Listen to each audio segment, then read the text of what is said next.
Hey team, Valentine here from Belvo Rugby Resource. We have another position workshop, and today we're talking about halfbacks with former Belvo man Hughie O'Sullivan, currently playing with Leinster. Gives us some awesome technical advice, talks to us about his background in GAR and how that's helped him play the game, but also talks to us about the importance of enjoying what you do, particularly while you're at high school still. So boys, I hope you enjoy this and get as much out of it as I did. Enjoy.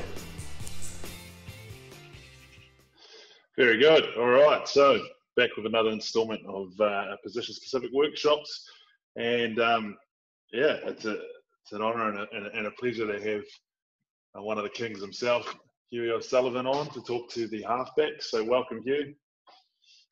Hey, Val. How you doing at the moment? You're good, holding it down in lockdown? Good, yeah. Back out in Meath in my home place, so a bit more room to breathe out here. A few fields around, so you can get out. It's not too bit better than being Dublin at this sort of time. So a bit more space out here to relax. Yeah, and a bit of study going on for you at the moment as well. Yeah, I've been busy enough now with training. I had exams there last week for the last 2 weeks, so I finished up on yesterday. Actually, submitted my last exam yesterday. So nice to have them done out of the way, but it's good. It was good to keep on top of it. Nice. Awesome. So we'll rip raw into it. I've got a few questions just to start with in terms of getting like a background on you, and then we'll go into the position-specific stuff. But just to start with, in terms of your rugby, when did you start playing? How did you come about the game? I know you're a GAR man. We'll talk about that a bit later. But how did you start playing rugby? Yeah, as you said, I was GA background, but I started playing rugby when I was pretty young. I think I was 6 or 7. I live in Kiltale in Meath, but Navan is the closest rugby club. It's about 25 minute drive from my house. But I played minis with them all the way up, like under 6s to under 11s or 12s. So that's really how I got into it. And then things kicked on then when I went to Belvedere. But like during my younger years, especially, like I would have probably had a preference for GA. I suppose the rugby only really kicked off when I went to Belvedere. Yeah, nice. What do you enjoy about the GAA? Well, like where I was, like this was where I was living. Like you're playing with all your friends in the local area, and it's a very, like, it's quite rural place. Like, so it's very important, like the connection you have with local lads and the friendships you make there. So, and plus, like, my brothers were playing, my sisters, and like my dad played with me and stuff when he was growing up as well. So it was really the local community vibe was the best part of it. Yeah. I think it's that sport when you're young. You play because your mates are, and generally your family's involved as well. So yeah, exactly. It's a good way to be. And then just a couple of questions about the GAA there. Often I find guys sort of find it hard to balance the two. A lot of them will still be involved with GAA and rugby, and I know that we try and encourage them to take the best of both worlds and try and apply them to each sport. For you in GAA, what did you bring to rugby that you picked up from GAA, and how did it, like, help your game along? Well, I think generally, like, it's great to hear that the encouragement the lads get to keep playing all the sports, like, because I think it really stood to me when I was younger, having that, like, first of all, like, it keeps you fit, like you're playing more than one sport. Like when there was no GA on in the winter, I was playing rugby, and then when the rugby finished up, I was playing GA all summer. So I was doing stuff all year round. But I think as regards to, it's like GA is like 360-degree sport. So you're not, rugby is like 180. So you're only playing in front of you, really. You're never really looking the full behind you. But with the GA, it was good. Like in terms of your scanning and stuff around you, you have to be aware of your whole surroundings. So that really stood to me, I think. And then apart from that, it's just the general, like, athleticism that I built up from playing, and the hand-eye coordination, very simple stuff when I was younger, really helped. Yeah, as you say, the fitness base is obviously a huge benefit for the guys who are playing GAR and coming back. And then I find them they're decent athletes. You know, they can go and go and go. But it's that spatial awareness that I think we don't often develop. If we're just playing rugby by itself in the minis, often as you say, we're just playing laterally. We're not actually looking and taking pictures and the rest. So I'd say that it had a huge influence on the way that you saw the game and played the game.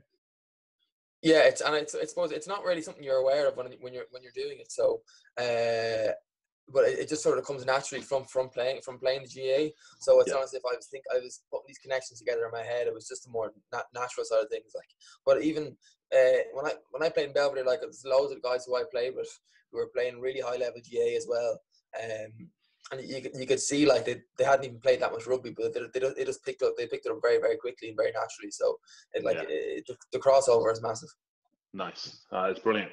And then actually we'll go there. Actually, question fired in here from Woody. He's asking, do you find that you still activate at 360 when you're playing at 9? 15 is like when you're playing at fullback. If you're playing at fullback, you're always looking ahead almost all the time. But at 9, how do you rotate your head around that one? It's probably a small bit more. Like obviously, you're rarely looking directly behind your head. Like maybe you're scanning to see where your number 10 is if you're going to pass him the ball. And a lot of the time, especially if you're looking for kick space, that's when you really see the 360 side where you're looking down the field past the front line. Yeah, so at times it would, but sometimes, like I know one of the questions you sent in is regards to like my scanning when you go into the ruck.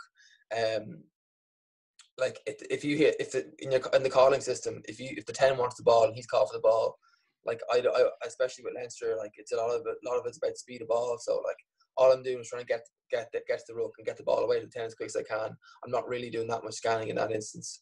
So it varies on what the play is and on what we're trying to do. Sound perfect. Okay, we'll go back to some of that stuff a bit later on in the specific, which is great. No, it's nice. Just go back, rewind again. So you played the guard growing up, then you come into the school, into Belvo.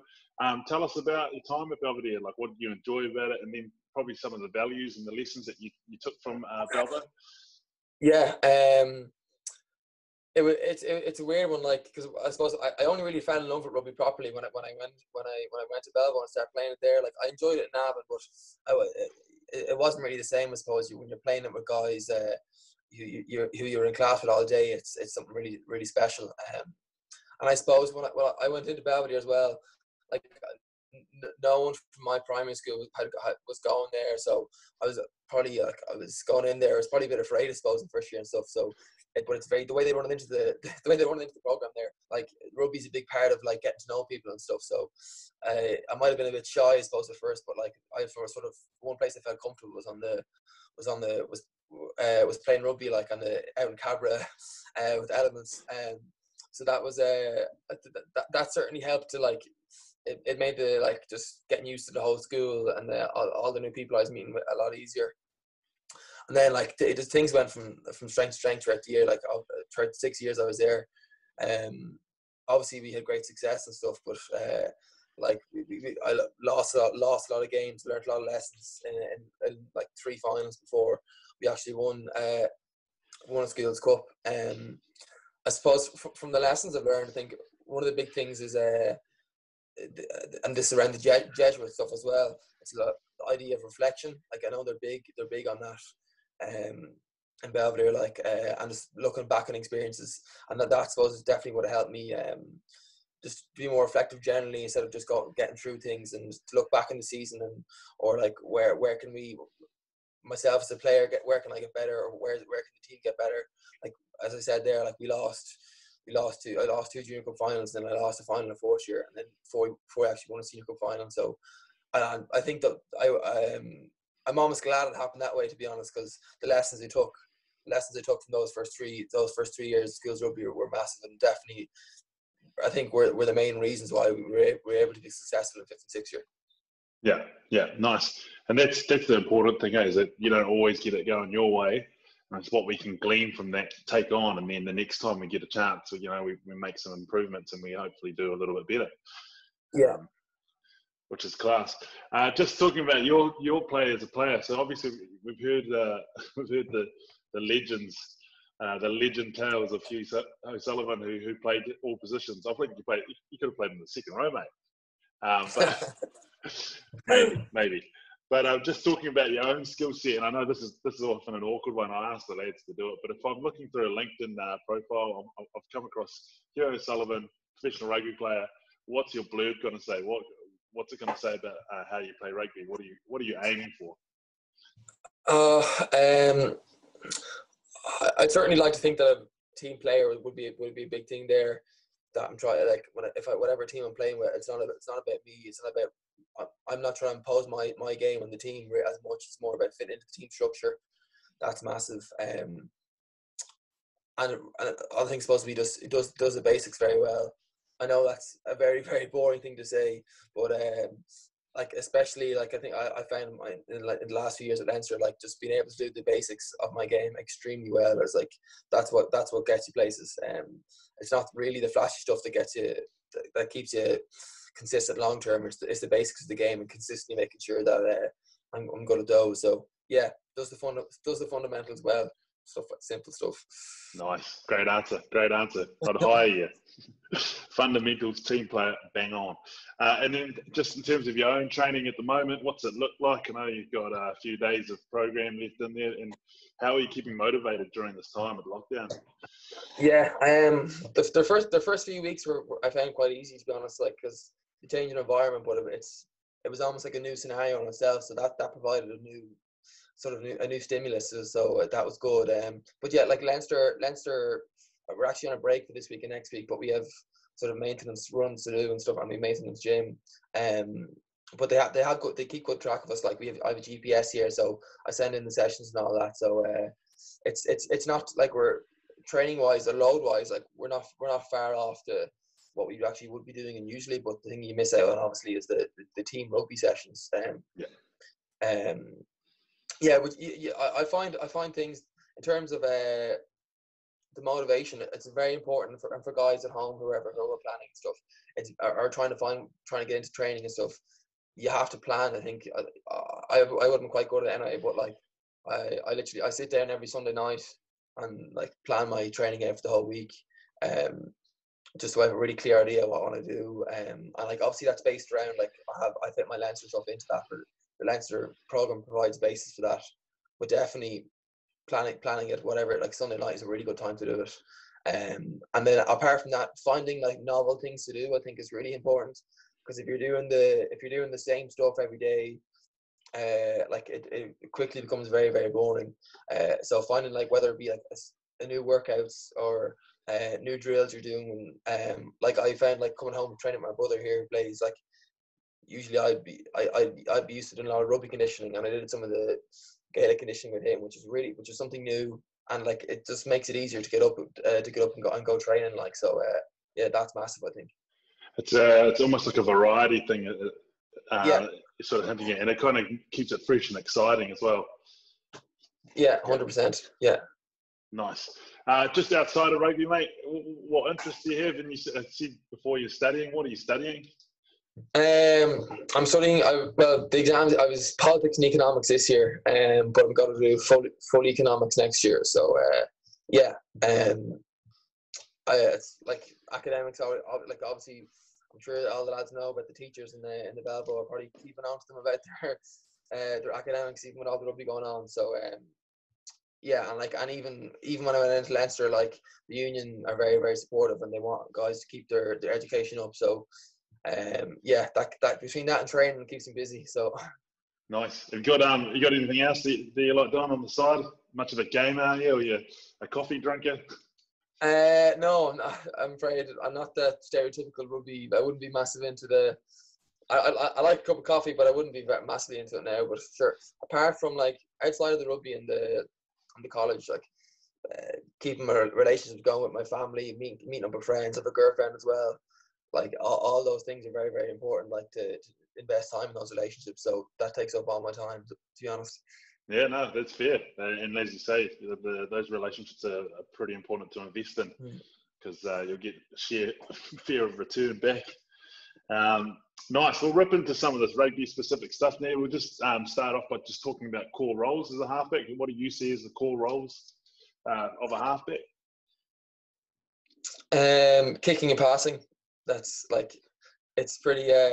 It's sort of it's a nice position in the sense that, like, it's very black and white, I think, compared to other positions where if you're a centre or something like that, or it's a bit more you need to have a bit more ride in your game, or like it's your core roles are a bit more spread out. Whereas like halfback, like in playing 9, it's like your kicking and your passing have to be bang on. Your passing is number 1, kicking is number 2. And then after that, things come into the game like game understanding, which really helps out your play. Like, and I suppose if I was ever going to encourage lads, I'd always encourage guys to watch a lot of rugby as well. If you're playing 9 or 10, just really helps to understand the game a bit more, and hopefully helps your decision making as well. Yeah, nice. And you have had stints elsewhere in the back line. How does that sort of either inform the way that you play at 9, or how does it help you understand, you know, what the other guys are needing or wanting, or how they're operating? Sorry. Yeah, it's relevant, especially now when I've gone back into 9. I sort of know what the guys outside are. I've played in those positions before, so I know what they need. I know what they're looking for as well. And I suppose that the way things have gone with also it's sort of helped your athleticism as well. Sometimes a guy who plays 9 his whole life, like this is from when he was younger, like he sort of gets trapped into a small box a bit. So it was good to be able to play fullback for a few years and stuff, and sort of to be able to develop my running game a bit more. I think that really helped. Yeah. Yeah, I'm bound to the sort of second row these days. Sometimes in the back row if I'm lucky, the J1's game. But I used to play 9. So I think it was because I was the only one who could pass to the left. But I just was thinking, because it does help you understand what you need from or what's needed from other players. And so I just think it's a great, particularly 9. There's heaps of transferable skills, but I definitely, for some of these guys here, if they get the opportunity to play somewhere else in the back line or in the forwards, I think it's worthwhile. It helps with your game understanding, as you say. Your sort of, do you have? We'll start off really broad, and I know it's a big question, but like top 3 tips for a young halfback coming through. What would you have to offer them? Just in general, broad. Yeah, like going back to this. So you asked me already what the main roles of halfbacks are, and I said kicking, passing and kicking. So if I advise anyone, it would be like, make sure that you completely have you're extremely competent in those roles, like, so that you're trying to master those roles basically, like. So, and that's this is working on your kicking and passing as much as you can. And then I mentioned already, the other thing to guys, I'd encourage them to watch rugby as much as they can, because it really does help. And it's not as much watching as a fan. Like, I know, like, Stuart Lancaster would encourage us an awful lot in Leinster to watch rugby, but it's not just watching it as a spectator for the enjoyment element. It's watching with an analytical point of view and questioning, like, whether it be looking at, okay, why they're doing this, why they're doing that, how this team is setting up defensively, and how this team is trying to attack that defense.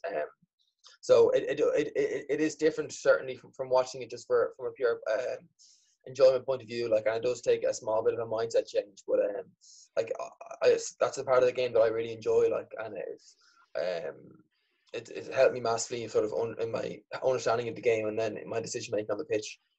Nice. Is that something you developed over time? And I know you were a special human being at school, and you probably saw the world slightly differently to others. But is that something you would have started developing at a young age at Belvo, in terms of the analytical side? Or yeah, I think it's always something I like. It's probably just my personality, I think.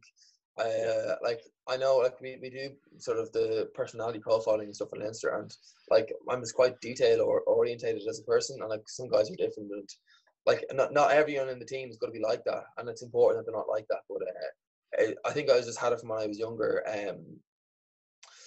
Yeah, and it sort of followed me through the career now. Like, when you get to this, when I'm at the stage now, like, playing professionally with Leinster, like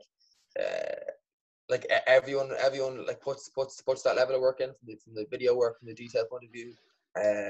But like, I suppose back in school, like, I think it really helped us, or it sort of helped me a lot, because I know, like, not everyone would have been doing it, like, so I think it really helped at that stage.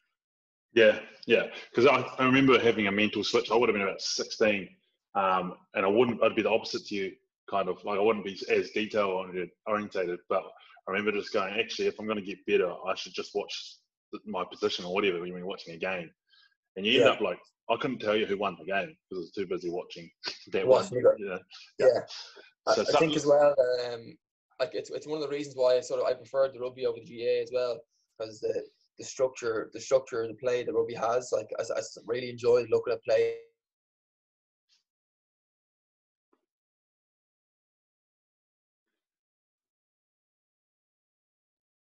That set them up that we know they're going to use that. So that's something I really that's the GA didn't have that, so it's something I really liked in rugby. Nice, that's awesome, great. So just going from there, we'll go into your past to start with. Just specifically, how does your past develop? Like, and if there's been tweaks, how have you tweaked them? And a lot of guys are asking, like, how much are you passing, and sort of to what effect in terms of quality? Yeah, it's like there's been so much development stuff over the years. Like when I was playing junior cup and stuff, playing 9 junior cup, like no one had ever really told me how to pass the ball properly. And like that's probably the case with a lot of guys like in second and third year. And to be honest, like that's fine as well. You're not going to try and fit everything into one box. And I suppose the first bit of proper technical coaching I got was when I went into like a Leinster under 18s program one summer. And like remember the first thing being was like your back foot has to be close to the ball. Because once your back foot's close to the ball, you can use your full power of your back leg when you're passing the ball. So like that was like when I saw the question you asked, like position specific like technical details, that was the first thing I thought of. That was the most fundamental thing that I learned really. And then like after that, the only thing I'd say is like staying low is and after you're passing the ball is extremely important as well, because that takes years to do on a consistent basis, to be honest. And I still can't do it on a consistent basis. It's a continuous process. So those two things are like they're very fundamental. And I think if guys are doing passing at home at the moment, whatever, like it's important that you get some sort of feedback loop going on. So whether that be like getting your brother to video you for like once every few days to see see the sort of development happening. And the last thing I say is that there's no point having like 10 things going through your head when you're doing drills outside. Like that can be paralyzing in its own sense. If you're trying to think of, okay, I need to keep my back foot and behind close to the ball. I need to keep my body low after the pass. All this sort of stuff. You might pick one thing that you're trying to work on for a session, and then you do that consistently, and you just focus on that, and then you move on to the next thing and the next thing. So, there's a few things in there, I think, hopefully for guys at home. Yeah, no, that's really helpful. And one of the things I heard there is going back to that reflection side of things, like you're saying in terms of the school, the nature of the school, and some of the stuff that they encourage. I think video work, and everyone's got an iPhone these days, or everyone's got a camera phone or access to one. There's no excuse not to be recording stuff, even at a young age, because that's how you know whether or not you've performed well or you've done something wrong. Yeah, definitely. And like as well, it's sort of doing X amount of reps is important at times, but also when you're doing those repetitions, when you're passing the ball a lot, if you're reinforcing bad habits by not looking back on what you're doing, like it's not really helping you that much. So that's another reason why it's very important to try and reflect on the sessions you've done. Yeah, so that's been it's been really good. Like the last week, we've had a bunch of players on, and the thing that keeps coming through is they're saying when you're training, it's training with purpose. So it's not maximum amount of reps as much as it is small amounts of quality reps or repetitions. And one of the things the hooker said, Reece Marshall was on, and he was talking about do's and don'ts when it comes to throwing. And he was like, actually, I just go for field. And he goes, I've heard video, and he'll go, oh, yep, that one felt good, and then look at it and go, what did I do right? What was that? What about that felt right? And so it's kind of being smart about the way you train almost. Yeah, definitely. And what you mentioned there about what Marshall said as well, that it's when you do throw a good pass or that good throw, whatever it is, that it's important to try and remember how it felt and what, as you said there, and what things you did in that pass, so like you can come back to that and use that as a reference point going forward as well. Perfect. Nice. So just going back, you said staying low through the pass and your follow through. can you just give us the reason behind it, the why behind that one? But first of all, it's going to help you get to the next ruck quicker, because if you're passing the ball, after your pass, you stop and you're standing up. It means you're accelerating. When you throw the pass, you stop and you have to accelerate again. When you're obviously got to follow the ball to get to the next ruck. So if you're staying low, your momentum's going to be low. You're going to continue your momentum through, and you're going to be quicker to the next ball, which is obviously very important for a halfback. And then from the pass point of view, like all the time you see the ball like rising up through the air, and like it keeps the pass low on a low trajectory. But like all the time you'll see is like guys stand up, they pop up to the pass, and the ball shoots up in the air. Yes, that's the main thing, to keep the ball on a low trajectory, and so make sure it doesn't pop up. Nice. So what you're saying there is you're eliminating the float in the pass, and you're just a lot more accurate. So it's actually the quickest line is what you're after, and what you're chasing is quickest line from the ruck to the receiver in terms of your pass and your body. Is that what you're saying? 100%. Yeah. Perfect. Brilliant. So there's some good, really, really good tips there, lads. We're obviously you haven't finished yet, but make sure you're writing this stuff down, lads, and we'll get this out to you, because some of this technical advice really does make a difference. It's the slightest change in the way that you hold your hands or the way that you stand, like Hughie's saying, can affect the outcome of that pass. So yeah, I'll just in terms of your weak side, did you have a weak side to start with, and how did you get over that one? Yeah, I'm right-handed passer, like, so left side is it's like a lot of the time when you ask guys, a lot of the time because when you're teaching yourself how to pass, when you're trying to improve your pass, a lot of the time, like, my right hand is a lot more natural than my left is. So when I went to work on my left hand side pass, it's quite mechanical, but as a result of that, it can be like very, very effective. Like, so that's a weird thing that often happens with nines. But one thing I still try and work on a lot is even just going around the house, flicking a ball up and down on my left hand. So I don't have the same sort of torque in my wrist, I suppose, or the same strength in my forearm on my left side. So just like holding the ball during the day, flicking it up in the air, getting the torque right in the ball is massive. Just to develop that sort of muscle memory, and because it's still not as like it's sort of consistent work that needs consistent work.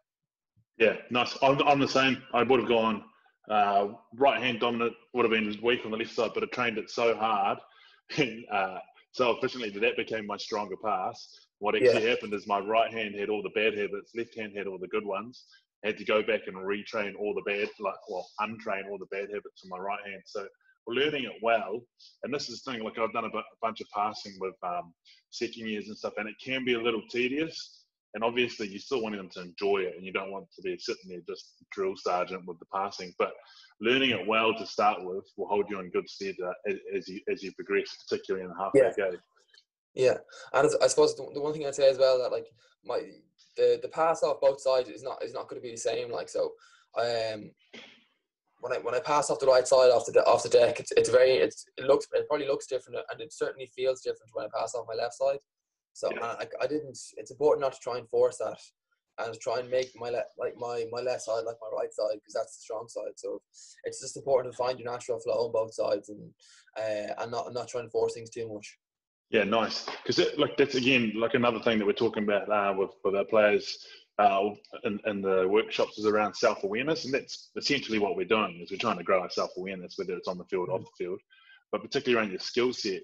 So, like, I know for myself that my right hand pass is always going to flick back. So I always want, like, it's always going to pull back. So I want to aim like a meter in front of the intended target, because it'll drop in his pocket. So for you, are you saying just understanding exactly your limitations on your left hand and your right hand, so you can adjust accordingly?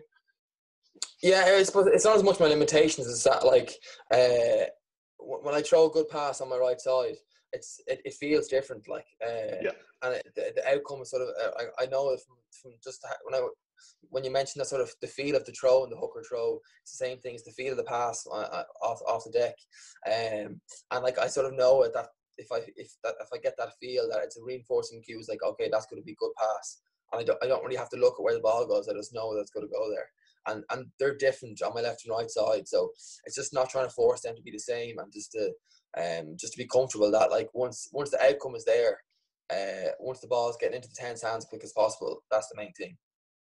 Perfect. No, that's great, man. That's good. That's an excellent level of technical detail there that you're covering off there, Hughie. Thank you. Move up just to the box kick setup. What are you looking for?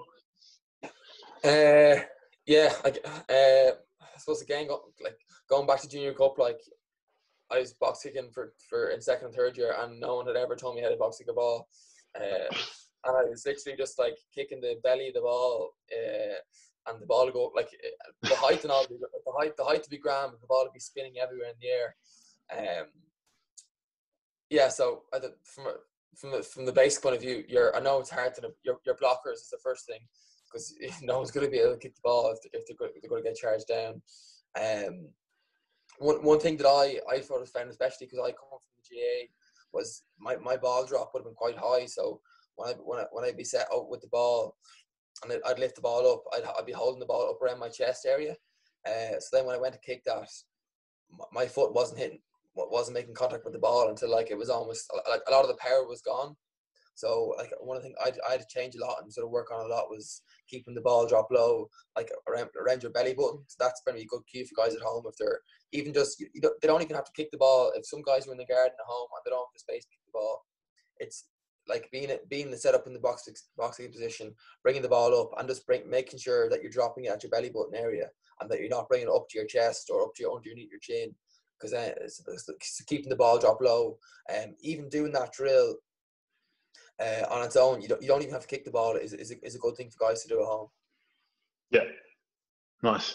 Because my understanding of particularly the drop part of the box kick, like you say, power. You want to be striking the ball in the most powerful zone in terms of your foot movement when you swing around. Yeah.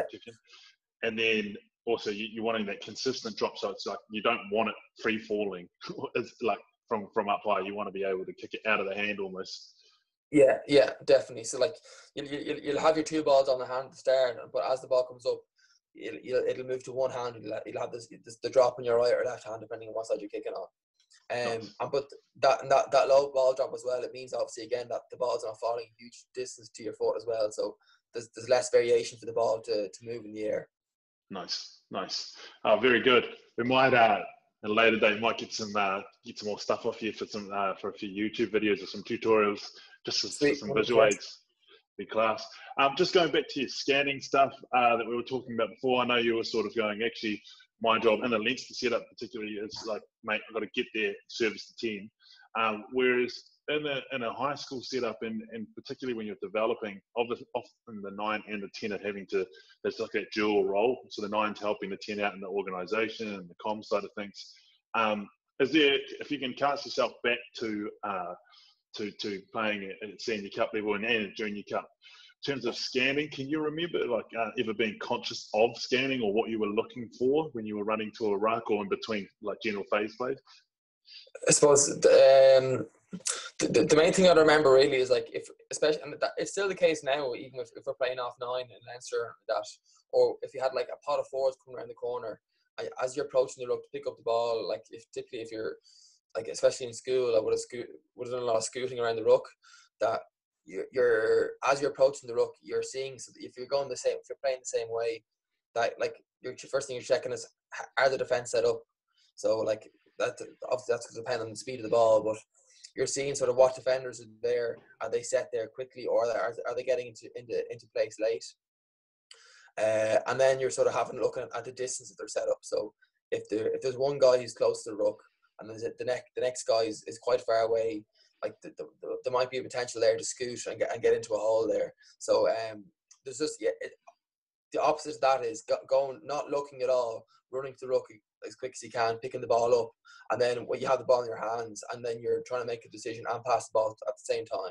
It's like that's ideally not what that's not what you're looking for. So so like the small drills you can do in that, like and it's especially relevant if you're running the forward shape around the corner and you're trying to hit the forwards up, you're trying to put the forwards in some holes. So it's not something I was massively conscious of really. It just sort of came sort of naturally because your eyes are going in that direction anyway, so it shouldn't be too difficult for guys to build it into their game.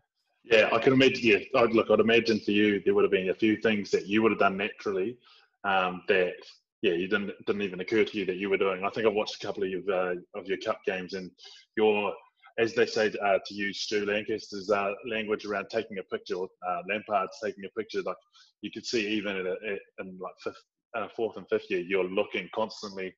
Head is on a swivel, trying to take up. I guess you're looking for information. You're trying to make a good decision, so you want as much information as you can. You want to gather that so you can make a good decision before you've even got there.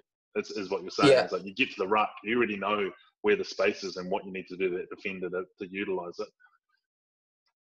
Yeah, definitely. And like a lot of the time in those situations, like the chances of denying as you use an eye and scooting and going through a hole, like it might happen once in every 20 times you run with the ball. The large majority of the time is you're looking to try and put one of the forwards through a hole and draw the defenders onto you to create that hole for one of your attackers. So it's really about trying to help the forwards and give them the best chance possible when they're carrying the ball. Nice. Perfect.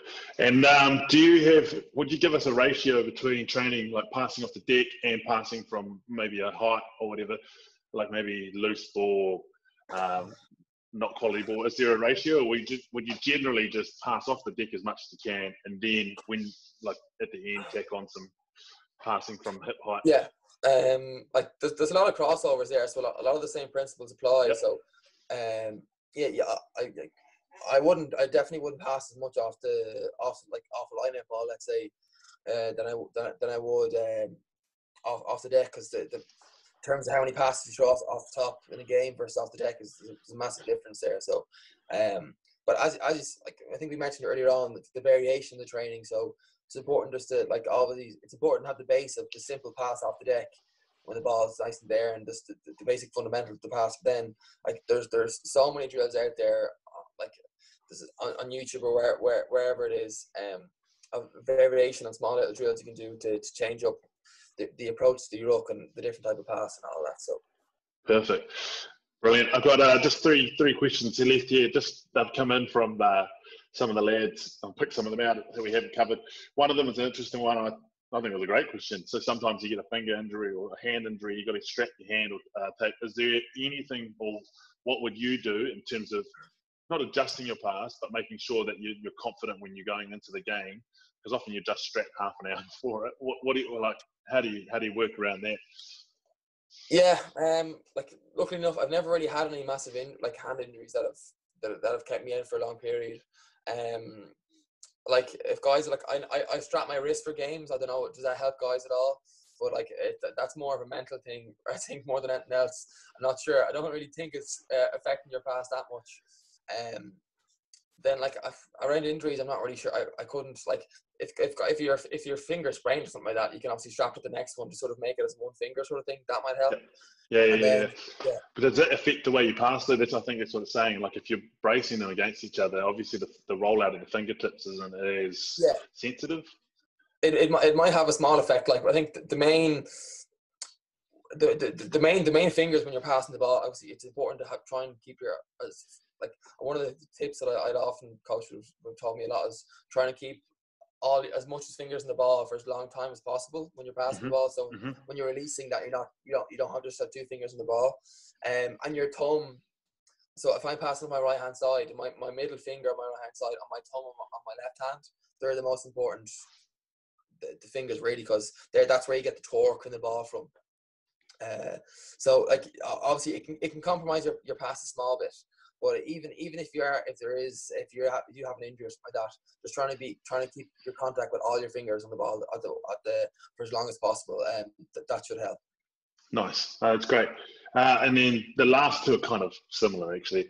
Just your prep for Senior Cup, if you can go back, is there a difference between the way you would prep for a Leinster game now and what you would have done back in high school or back at college? That's a good question. Obviously, it's more of a professional setup now, and you have more time to, like, just thinking back now, like in a junior cup, we used to have to go into class before we'd be in classes from 9 until like 12 o'clock. We'd go play a cup game then afterwards, which seems mental. Like if I had to go to school for 3 hours before I played a game at Leinster, but Yeah, like there's like pre-game, like the setup we had in Belvedere is like was pretty good. I thought, like, for the senior cup games, we come in, like we'd always get a pre-match meal. Like the parents are very good for all that, and we'd always have a pre-match, like a meeting in the school before we went off to the stadium. So a lot of the basic fundamentals are pretty similar. It's just the amount of prep time you get during the week is probably you have a bit more opportunity of that in the pressure environment, but not a huge amount has changed really. Nice. No, that's good. And then the last question is actually kind of tied into that. Take yourself back, mate. Couple of disappointments at Junior Cup. What are you telling your 15-year-old self heading into the first year of Senior Cup? Now that you know what you know, what are you telling them? What are you reassuring them of? What are you reminding them of? I suppose the one thing I'd say is to make sure you enjoy the experience of it all. Like obviously the cup games are massive occasions, but really what makes the whole thing enjoyable is the walking down to the distillery with your mates after school, after a hard day doing work, just to get out and train and stuff, or all the pre-season games during the year, the trips down to Cork, and playing in Cabra and stuff, like they just to really make sure that you enjoy those experiences, and that you get the most out of it, and as I said earlier on, that you reflect on them and stuff like that, and that sometimes it might have passed me by pretty quickly without realizing it, and it's quite a special experience and stuff, and you don't really get a chance to do it again where you're playing with your best mates. So if I had one bit of advice for my 15-year-old self, it probably would be that, just to make sure you're enjoying the process of the whole thing. Nice, great advice. And it definitely ties into some of the stuff that we're trying to do in terms of playing rugby for the right reasons, whether it's your mates, but mainly just the crack and enjoying yourself, which is epic. Hughie, mate, that there is an abundance of knowledge, but in terms of technical detail, that's flipping awesome. The guys are going to go away and take this away and be able to work on some stuff that's really practical as well. So thanks heaps for your time. On behalf of the lads, I want to say thank you, but we also hope to see you around a bit more at school, and hope to have you down at some of the trainings as well. 100%. Yeah, thanks for having me on. So hopefully when all this blows over, we'll get back to a bit of training, a bit of pre-season and stuff for the lads. So looking forward to it. Awesome, Hughie. Hey, once again, thanks for your time, thanks for your knowledge, and we'll hopefully see you soon. No worries, Dad.